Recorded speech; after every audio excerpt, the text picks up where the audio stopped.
to these things, whatever you're giving your attention to, you're also giving it your energy.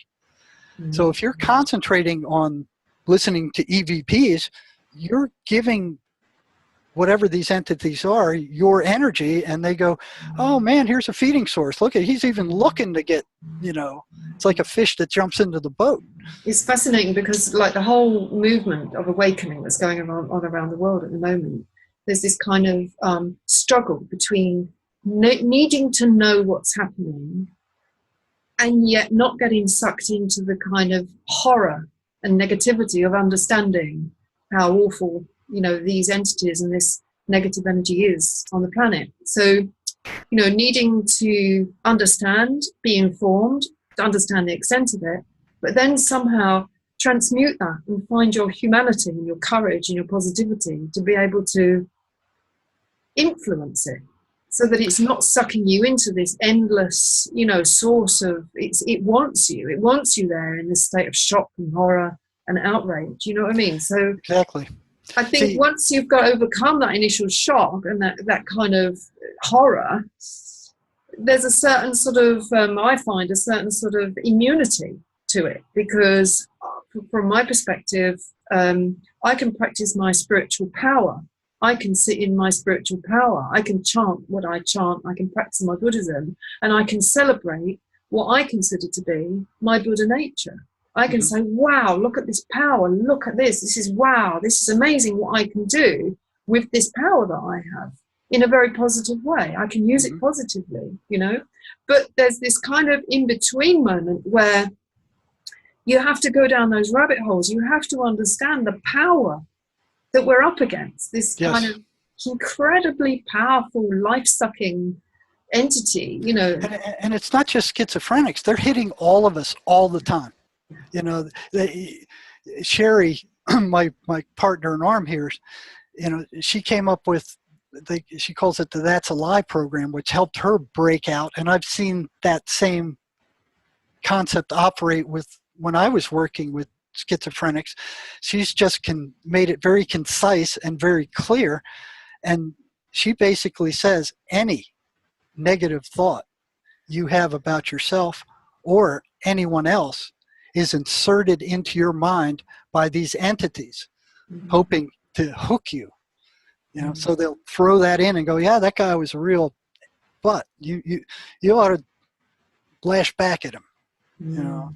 So any negative thought, and then you go into the thought stream, and if you look at your thoughts, they're just a big revolving thing, and they end up back where you were. So I don't know how many times while I was struggling with, as an adolescent, I'd get in a lot of trouble, and then I'd be, I'll never do this again. I'll never get in this trouble again. Next thing I know, 6 months later, I'm in the same problem again. It's the same thing over again. And you look at women who marry alcoholics. They have this horrible marriage. They get divorced, and they go, I'm never going to marry another alcoholic again. Next thing you know, they fall in love with this guy. They have no idea he's an alcoholic. And then he starts drinking again. They got another one. So it's like your reality is, especially if you believe that you are your thoughts, the first thing that has to be broken is the knowledge that you are not your thoughts, that they are independent of who you are.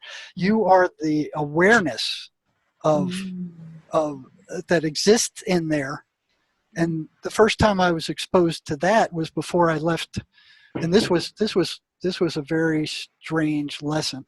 Matter of fact, when I told one of the psychologists in the program when I was in the PhD program, I said, well, listen, I had this happen to me once, and later I found out, he goes, hey, he talked to one of the other ones behind my back, and so, hey, I suspect this guy might be schizoaffective. All right. So what happened there was this was before the voices came out and said, you have no right. It was like 6th or 7th year I was at the prison, and I was seeing all these anomalies. I knew these voices were not hallucinations, but I did not know what they were. I just knew they weren't hallucinations. There was a pattern to them. There was an intent to them. They were always getting the schizophrenics in trouble when they listened to them. So one night I prayed.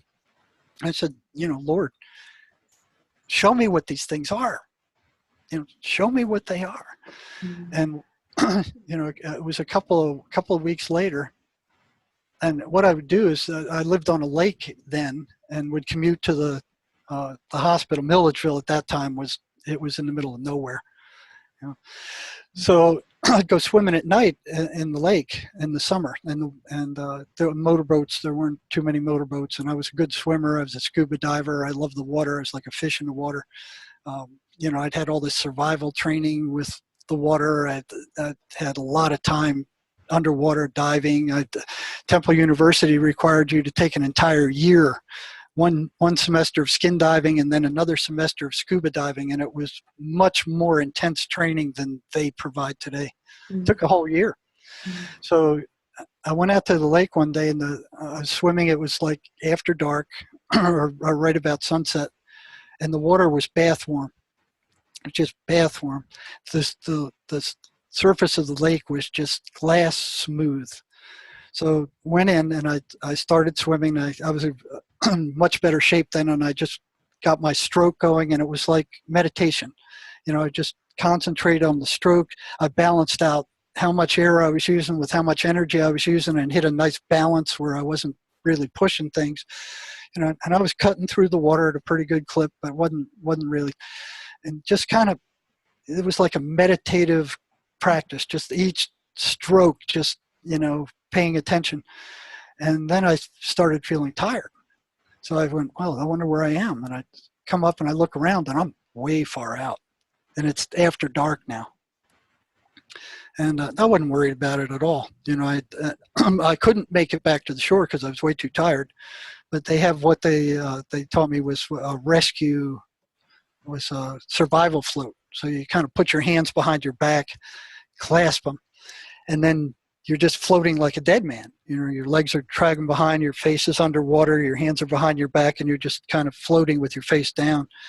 Then you bring your head up, you blow out the lungful of air you had before. As soon as you do that, you start sinking, and then you have to pull your head back and suck in another breath before your head disappears underwater. So you sink down a foot or two, and then holding your breath, you float back up, and you come back into the dead man pose again. You just hold your breath there until you're uncomfortable, and then you just repeat the thing. You could do that for days if you needed to, if you didn't freeze to death first. Requires very little energy, and you can rest up. So, that's what I would. When I was looking around, here comes this thought barging into my head, and it says, "You're too far out to make it back to shore." Yeah. You're too tired. Yeah. And the lights are going out on the shore, and you're going to get disoriented. You're not going to be able to see where the shore is. I went, well, yeah, okay, lights are going out. Yeah. And you're going to drown. I'm like, I'm going to what? That didn't come from me. I wasn't the least bit worried about it. He's picking on the wrong person. You're going to drown. And I'm thinking about this, and it was a yes set. So here's whatever this thing was. It asked me this. It's saying these things. You're too far out. That's yeah. That's true. You're too tired to make it to shore. Yeah, that's true. The lights are going out on the shore. That's true. So here's yes. And you're going to drown. No, no, I'm not. Yeah. But I'm going, this thing had a yes set. Here's a yes set that's being used against me. I recognized it instantly. I said, am I using a yes set against myself to drown myself? No, this has got to be something else. So I'm like, well, what the hell was that? And so after that, one time while I was sinking down, I let out the air and I'm sinking down. I was going, I'd pop back up again, but I'm going down, and it goes the same things again, and then it goes, you're heading for the bottom. You're going to drown, And I'm like, well, yeah, I was heading for the bottom. I'm like, what the hell is this thing? So I came up, took the breath again, and this time, to spite it, I just let more air out. Okay, so this is after dark now. The water's bath warm. I sink down, and then instead of bobbing up to the surface as I normally would, I let some air out, and I started sinking more. And cleared my ears, and then sunk down until I felt this cold. I mean, just this cold on my well, first it was a rapid sink. So once you hit a certain depth, your lungs collapse because of the water pressure, and you sink faster. You know, it's like you're no longer buoyant because the air no longer displaces the water.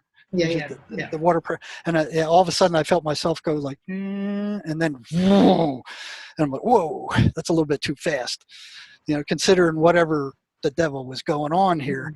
So I went back up to the surface, and it, you know, looked around, and it goes, see, you're panicking, you're going to drown.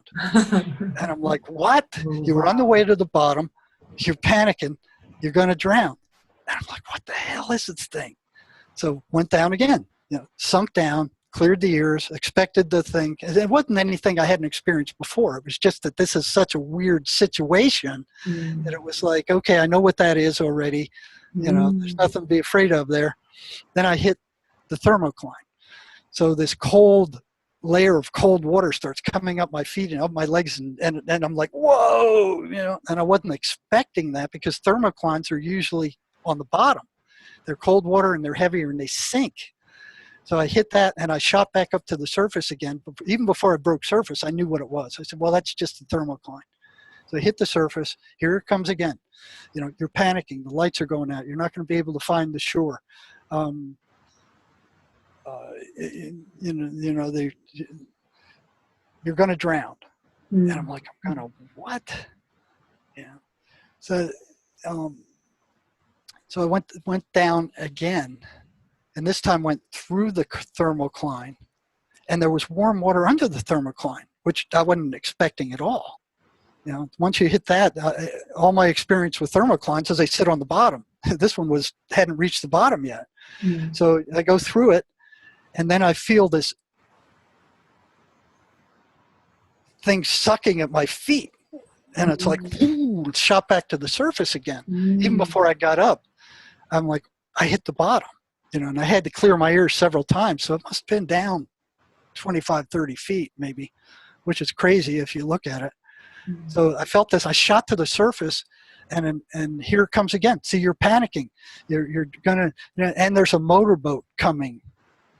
And I'm like, I hadn't noticed a motorboat. You know, when you're underwater, you can hear sound for a long way away. And maybe I wasn't paying attention because I was more concerned, like, what the hell's going on here? And what's going to happen? Is this thing going to grab me underwater or what?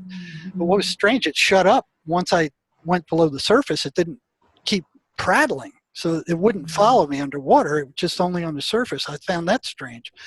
So I got up, and it says, you know, repeats all this crap again. And then it goes, and there's a motorboat coming right for you. And it's going to grind you to pieces because they can't see you out here in the middle of the lake at night. And I look, and off in the distance, here's this motorboat coming toward me with these green navigation lights moving right at me. And I'm like, okay, you know, I've dodged motorboats before. I've had to hug the bottom. I can go back down and stay there until after it's gone. I wasn't really concerned about it. I didn't like that situation, you know, but I could deal with it. And it says, that thing's good. He can't see you. You're going to get hit by this, and the propeller is going to cut you into a million pieces, you know, which was a definite possibility. You know, so I'm like, how did this thing know a motorboat was coming when I couldn't hear it? And I'm watching it, and this thing's getting closer and closer and closer. And it passes by like maybe 20, 25 feet in front of me. And I'm watching it go by, and I wasn't paying attention to the wake that it had kicked up. I'm just kind of like, you know, watching it goes, well, okay, thank God that's out of the way. And I'm taking in a breath, and the wake washes over me as I'm taking a breath in. So I took a mouthful of water in, and I'm like, you know, just spitting it out and coughing and see, you're going to drown. You're panicking. You're going to drown. You're drowning right now. And I'm like, what the hell is this thing? So I went, you know, screw you. And I went down again. And I sunk all the way down to the bottom. my feet stuck into the mud, and I wasn't expecting mud because the shore was all rock. So I thought all the lake was rock. I wasn't expecting muck at the bottom, but it was this oozy muck. Right? So hit that, and then just kind of folded over, and I was like a dead man. I was like a dead guy when my arms were hanging down maybe a few inches above the bottom. The water was bath warm. There was no sight. There was no sound. There was no feeling. There was no thought, because I was kind of afraid that something was going to come out of the dark at the bottom of the lake and grab me. So I'm like, kind of, all right, what's next? What's next? And for the 20 or 30 seconds that I could hold my breath, I had no body. I couldn't see, I couldn't hear, I couldn't smell. All sensations were cut off. And the only thing that was there was that I was aware that I was aware. And that's what's there past all this input. That's what's there.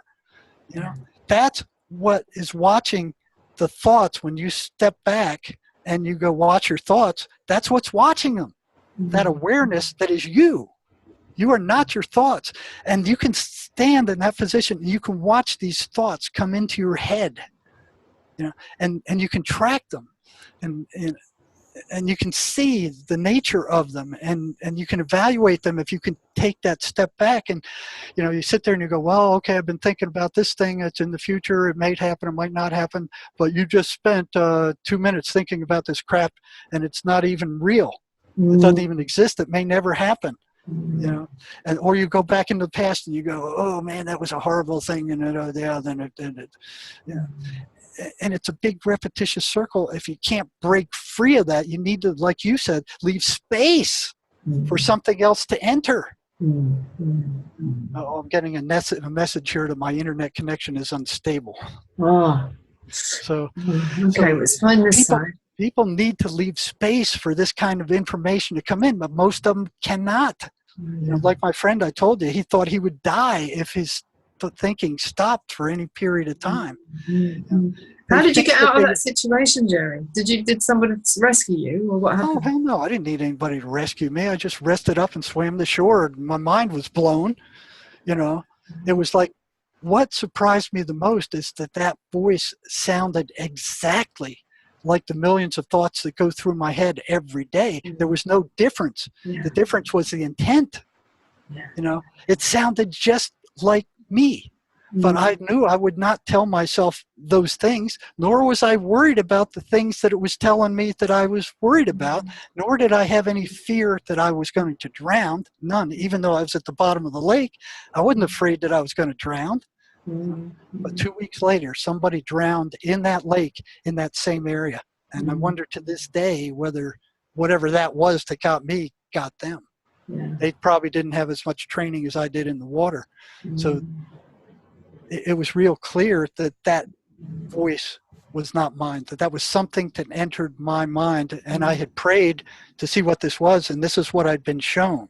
And what shocked me is it sounded just like me. And that's what they want you to think, that their thoughts are your thoughts, that you are them.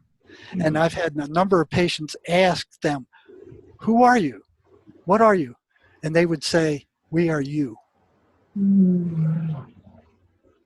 Interesting. We are you. Interesting. We are you. And that's what it said. Carlos Castaneda, at one point, he would hint about this all the way through his writings. And then one day he told Carlos, he said, on the Don Juan to Carlos, he said, they give you their mind. But they have access to your memory. They can go in there and they can access all your memories and pull up every rotten thing you've ever done and rub it in your face until they generate that negative emotional energy that they feed off of. Eating source, look at